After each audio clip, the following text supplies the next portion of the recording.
אתה הראש, אתה אשם.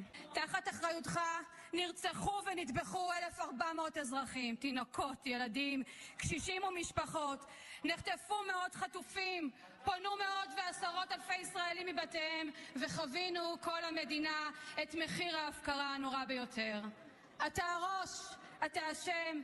הקדשת השבוע שעתיים מישיבת ממשלה בשביל לדבר על כמה אתה מסכן, על כמה אתה קורבן, על כמה חייך בסכנה.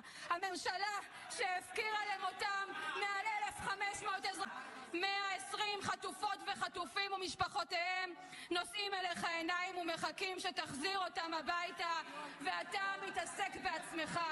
איך אתה לא מתבייש?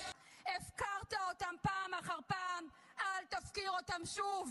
אל תטוס לפני שאתה מחזיר אותם. קודם עסקה, אחר כך